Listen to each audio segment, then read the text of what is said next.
Well, while Miss Shearer is doing the dishes, would anyone like some tea or coffee? No, I don't drink either. Either in this game or real life, I've decided. I'd appreciate some coffee. Likewise, I'd like some tea, please. And tea for me too, the green kind, if there is any. Got it. What about you, Miss Mariko? Well, if I really...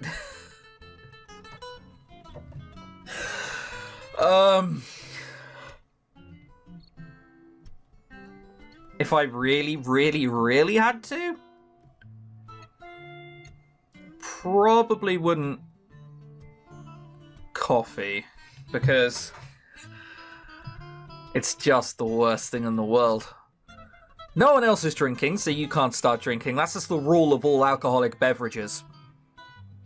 But I don't want to pass. I'll drink tea. That can come in different forms, so... I can imagine it's iced tea or something which isn't going to make me instantly throw up. Tea sounds good. Coming right up. The drinks will actually be a good addition. There's something I wanted all of us to talk about before we get up and leave. Oh?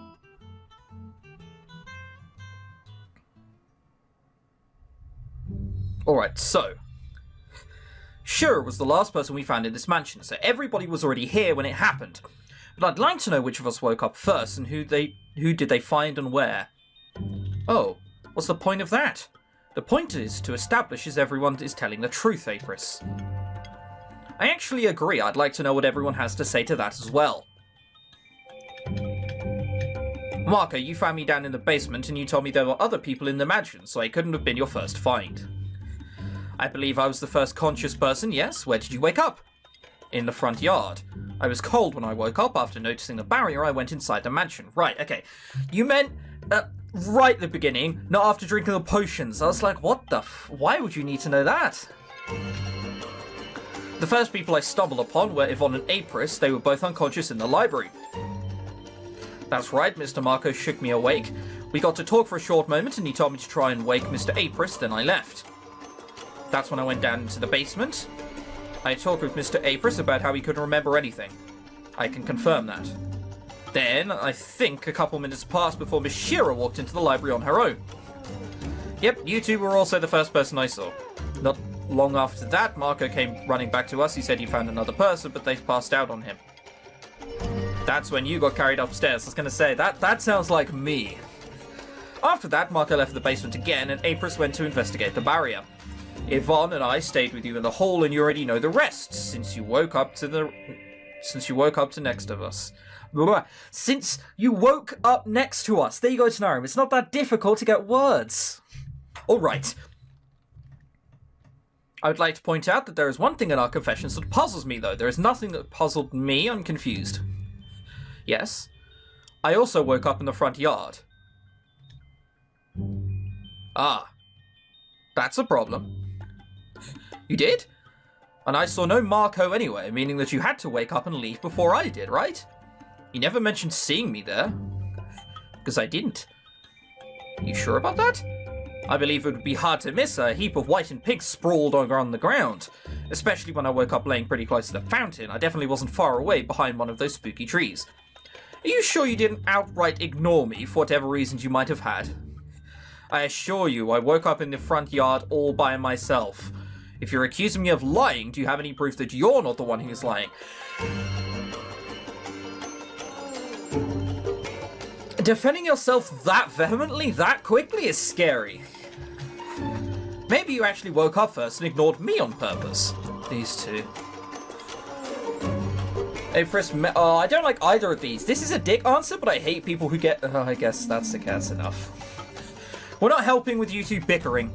If you don't stop, I will poke someone's eye out. Bit harsh. You people, how about we go into the courtyard and try to retrace our steps? Because this is getting us nowhere. You should spend your energy on something more productive than this. He does have a point. As annoying as he is, he genuinely does have a point. Going all the way to walk into the courtyard.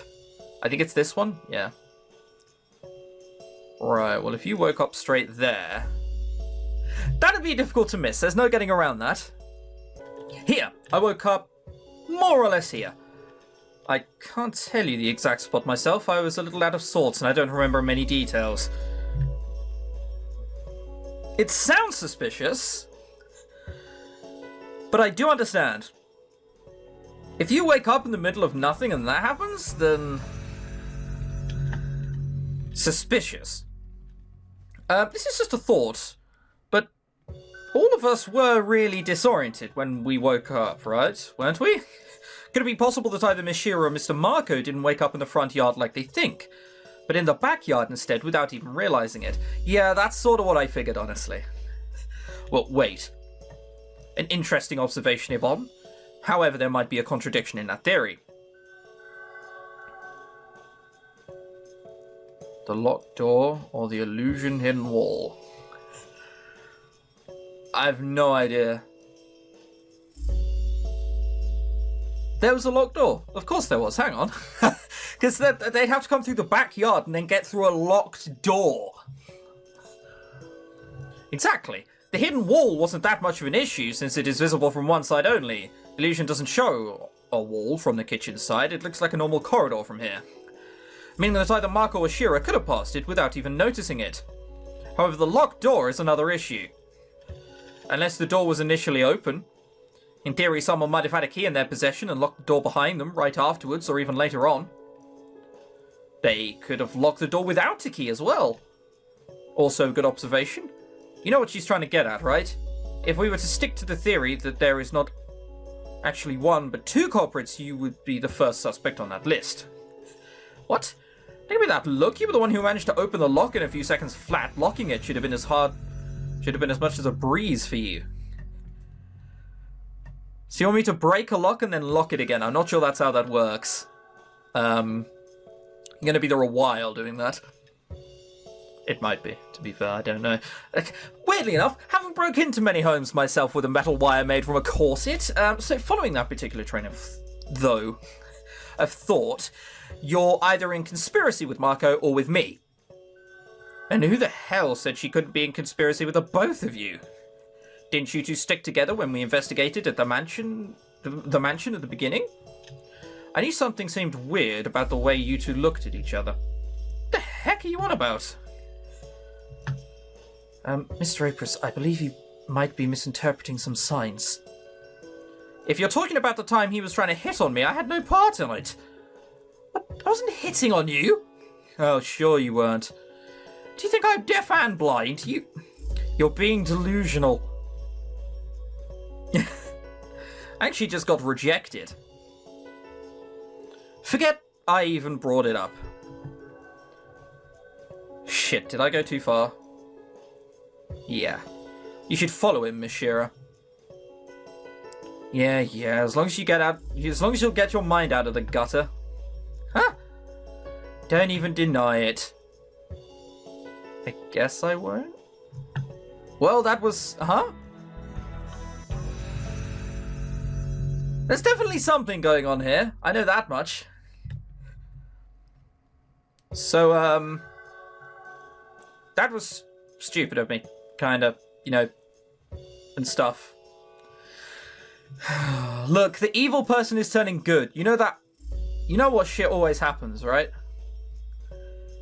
She's gonna be the first to die. If anyone's to die, she's gonna be the first one. She's a bad guy who is showing remorse. So what I want to say is, there's blood here. I'm sorry? What? I said there's blood here, look. Part of it seems to have sunk into the ground, but there's some of it on the grass. Holy shit, no kidding. Right, well it's red, which means it's recent, otherwise it would be brown. I'm not sure I even want to know that. Blood? Yeah, blood. Oh dear, did someone get hurt here? Let's hope it was only hurt, yeah. Let's not find the dagger. Is it fresh? Well, it's red. It doesn't seem to be too old. It still smears when I touch it. Ew. Apris, you walked around here a lot, didn't you? And you never noticed it? I'm surprised this guy even did. It's dark out here. That change of the colour is barely visible. Barely visible? It's green, it gets red! Okay, I kind of see your point. I don't. I do not see anyone's point here. Could it be Shearer's blood? Did you find me down in the basement, though? Yeah, that wouldn't make much sense, would it? No, it wouldn't. That was a stupid suggestion. Maybe someone simply died here before we even got here. I think we'd have probably have found the body We'd have found the body, Shira. I really hope no one else is dying somewhere in this mansion while we stand around debating about weather. I think multiple people have died and are going to die. Yeah, let's hope that isn't the case. As for earlier, I'm surprised you even worry about such trivial things. Hey, hurting someone's feeling isn't trivial. Do you really believe something like that could have hurt my feelings? So we're cool. Word to your mother. I'd appreciate if you trusted me a tiny bit, Boris, but I suppose... How am I supposed to trust you when you're the shadiest character out of all of us? That's not the way to get it better. That is not the way to help yourself out, Shira. You're going to make it worse. Very bad. It really breaks my heart that you see me that way, Shira. I can see that. You're so heartbroken you make devils cry. Whoa, dude, are you okay? Why should I not be? You're bleeding. Huh? Don't you feel that? Check your nose. Marco?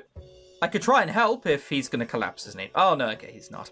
Don't be ridiculous. I'm fine. It's probably just fatigue. Mr. Marco, does that mean you're tired? Have you been pushing yourself? Not really. This isn't something any of you should trouble yourselves with. Like I said, I'm fine. Okay, just if it turns out something's wrong with you, don't hide it. If you kneel over and die without so much as a warning, I'm not going to forgive you. Aren't you the sweet and caring type? Sure, we'll go with sweet and caring. Dad's game. I mean it. This is no laughing matter. I second what Shira said. I believe everyone seconds that. I swear, if you're so worried about someone bleeding, worry about Cher. I'm pretty sure she's way worse off than I am. Yeah. She is, She's definitely got cuts, but you didn't believe the cuts existed half an hour ago. Like... I still wonder whose fault that is. I mean, I think it's logical to assume I didn't stab myself on my own. Yeah, probably true. Someone had to stab me. Whenever it was someone from this group or not is something I've yet to figure out. I'm going to go with yes, because that would make it more interesting. That's a scary thought, you know. Not only for you, but even for the one who stabbed you. Hypothetically, if I was the one behind it, I don't even remember about it right now. If I were to suddenly recall the act, I think I'd be both confused and freaked out. I mean, I probably needed to have had a reason to stab you in that case, right? But what if that reason turned out to be me being a cruel person and a murderer in the making to boot? Following that logic, nobody said you couldn't have done it in self-defense. Like, if Cher was the first to come out and get me first, you mean? We can't deny the possibility, of course. Even if that was true, I obviously remember none of it right now. You don't really remember anything in regards to that. No one remembers anything at all! One would think something like that would be more traumatizing than the memory of what you ate for breakfast yesterday. We all remember in weird ways, so one would think. Unfortunately, that doesn't seem to apply in my case. Yes. Wait, something just occurred to me.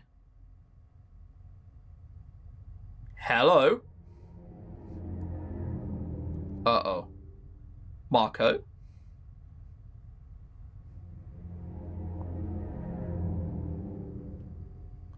Is he wearing the same necklace as Feather? What is it? Back in the kitchen, you said you saw the barrier when you woke up, but you didn't get close to it, did you? How did you know that we were trapped in here, then? That's the first logical thing to assume, you know? And I could stick to that excuse, but the truth is, I'm actually familiar with what kind of barrier this is. Why didn't you mention that earlier? See what I meant when I say you're shady? Yes, I actually agree now. You seem to know way too many things compared to us. It's not like I can do anything about it, can I? I kept quiet about it because I didn't want to worry you. Worry us? I already hate wherever this is going. So do I. I'm pretty sure I saw such a barrier at least once in my life before. But from the outside... Go on. From my perspective, the barrier was up for around 10 minutes. From the person inside of it, almost a whole year had passed. A whole year? Wait, that's crazy. You want to tell us that time flows differently in here compared to outside in the bubble? Well, surely that means if we get out in 3 months, it would have been... Oh, okay. So if we spend basically 5 years here, everyone else would have aged 50 minutes, which is a bad thing. Is that what happened to me? Were we only just put inside? Is that how I've randomly aged? I don't know. So in a sense, the rest of the world waits for us while we're in here. That would certainly explain why it's constantly nighttime. Is it nighttime constantly? It doesn't even look that dark. Wait, you're right. How much time did we spend in here by now? The scenery didn't change at all. Hey, that's actually kind of cool when you think about it. Imagine wanting to master a spell or a work of art. You could work on it for a whole year in here, but it would only take you a couple minutes in reality. Oh, well, I mean, yes and no. Like, yes, but someone who's wasted away their whole life, like, good luck ever doing that. Other people would die of envy. Don't forget that you'd also leave the barrier being a year older than everyone else, though. Yeah, that's the point. You'd waste your whole life. Oh, right, so if I stayed here for 50 years, I'd get all wrinkled and stuff. You wouldn't, actually. We wouldn't? Remember how I said I didn't want to worry you? A person has a limit for how long they can stay inside a barrier such as this. And while a single person can stay inside for a whole year, I'm not sure if it works the same way when there are more people inside of it at the same time. It might actually be less than that. Less? Not more? No, not more, because of shared energy. Imagine every single one of us having a specific mana pool tied to our very being. The barrier uses that mana pool to keep itself sustained. With more people, more energy is needed, so the mana drains faster. And that mana pool, as far as I'm aware, it's impossible to replenish it. Once you spend your time inside of such a barrier, until you've reached your limit, that's it. If you decide to stay or go inside of one of those ever again from that point of view, you're in big trouble. Big trouble meaning, well, eventually you start freezing in time yourself. You could say the barrier starts absorbing you instead of your mana pool. You become part of the barrier and then disappear along with it when it dissolves. Essentially, you die. Oh no. How do we get out?